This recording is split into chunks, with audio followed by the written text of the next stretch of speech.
नमस्कार, सोनाली किचनमध्ये आपलं स्वागत आहे। आपण आज करत आहे अक्का मसूर, तोही लसूण स्पेशल। आज आहे रविवार, सगळे घरात असतात, सुट्टी असते आणि सगळ्यांना स्पेशल काहीतरी करून घालायचं आपलं असतं। मग त्यासाठी मी घेतला आहे ते 300 ग्रॅम अक्का मसूर आणि लसणाचं करणार आहे, त्यामुळे लसूण कट करून घेतला आहे भरपूर, बघू शकताय। आणि चला तर सुरुवात करूया। आपण साहित्य ते घेतलं आहे बघा। लसूण घेतलाय कट करून, लाल तिखट घेतले 3 चमचे, बघू शकता खूप फड कलर घेतलाय, कस्तुरी मेथी घेतले, मिरची घेतले, लाल तिखट घेतले घरगुती, हा 5 मीडियम साईजची कांद्याची प्युरी घेतले, कारण की मी 300 ग्रॅम अक्का मसूर घेतलाय त्यामुळे कांदा भरपूर घेतलाय मी। कांद्याची प्युरी इथं आहे, कोथिंबीरची प्युरी, तूप घेतले फोडणीसाठी, गरम मसाला आहे, तेल घेतले, मीठ, हळद आणि हिंग पावडर घेतले। चला तर आपण फोडणीची तयारी करूया। पहिल्यांदा आपण कुकरमध्ये तूप घालणार आहोत, तेल घालूया। तूप आणि तेल मी घातले, तुम्ही तूप नुसता घातलं तरी चालेल।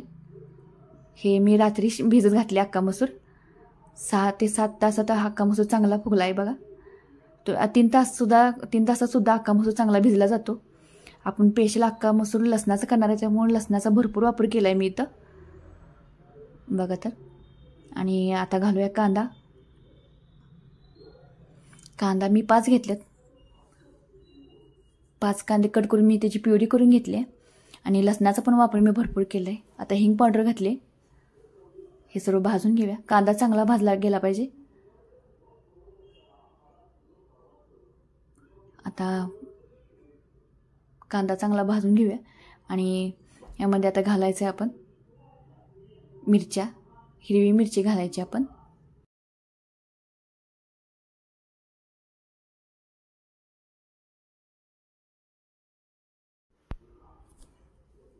मिरच्या घालून घेतलेत मी, भाजून घ्या व्यवस्थित आपण हे कांदा आणि हे लसूण। गरम मसाला, मीठ लवकर घातले कारण की मिठामुळे कांदा लवकर भाजतो आणि मी कोणत्याच खडे मसाले ह्यामध्ये वापरला नाही, फक्त गरम मसालाच घातला आहे। हे कोथिंबीरमुळे अख्खा मसाला भरपूर टेस्ट येते। मी कोथिंबीरची प्युरी घातली आहे मी यामध्ये, आणि ही कोथिंबीरची प्युरी कांद्यावर भाजली की अख्ख्या मसूरला खूप टेस्ट येते बघा। तर आपण 3 चमचे हे भगवती घेतले लाल तिखट, ही भगवती अजिबात तिखट नसते म्हणून त्यासाठी मी घेतले घरगुती लाल तिखट घेतले, कारण की आपण महाराष्ट्रीयन लोक आहे आणि झणझणीत खायला खूप आवडतं आपल्याला, त्यामुळे मी इथं लाल तिखट घातले। आणि हे चांगलं तेल सुटूस तर आपण भाजून घेणार आहोत। कोणच असं नसेल की ज्याला अक्का मसूर आवडत नसेल, बघा तर आपले सगळे जिन्नस चांगले भाजत आहेत। ह्यामध्ये हळद राहिली होती चुकून, ती हळद घातली मी आता, आणि घालूया अक्का मसूर, सर्व मिक्स करून घेऊया आपण। अक्का मसूरमध्ये भरपूर प्रकार आहेत, कस्तुरी मेथी घालून घेऊया। हे चांगलं उकळले आणि मी गरम पाणी घेतले इथं, शक्यतो गरम पाण्याचाच वापर करावा आमटी भाजीमध्ये। आणि आपण ह्या 5 शिट्ट्या करून घ्यायच्यात, 5 शिट्ट्या घेतल्या की व्यवस्थित शिजतं अक्का मसूर, बघा तर। सर्व जिन्नस आपण घालून घेतलेत आणि चांगलं हलवून घ्यायचं आहे हे, बघा तर। शिजल्यानंतर आपण फूड कलर घालणार आहे आणि पहिल्यांदा आपण हे 5 शिट्ट्या करून घेऊया आणि शिजवून घेऊया अक्का मसूर, बघा तर। चांगली किती छान उकळी येते, कुकर तयार झाला आहे। आणि ह्यामध्ये आपण घालणार आहे फूड कलर, रेड कलर।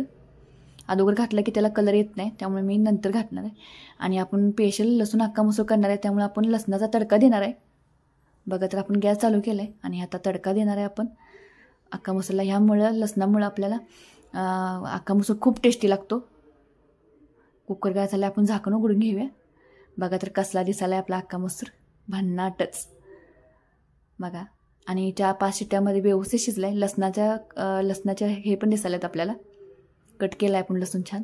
हातामध्ये फूड कलर घातला आहे, फूड कलरमध्ये मुळे हॉटेलसारखाच दिसतो आणि चवीला तर बोलायचंच काम नाही, खूपच छान लागतो, साधा सिंपल पण भारीच, बघा तर।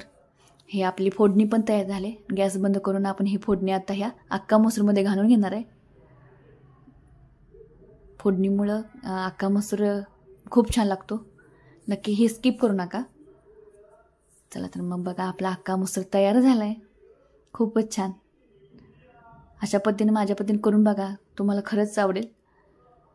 आणि आपलं चॅनल पाहत राहा आणि माझ्या साध्या सिंपल रेसिपी आवडत असेल तर माझ्या चॅनलला नक्की सबस्क्राईब करा। धन्यवाद।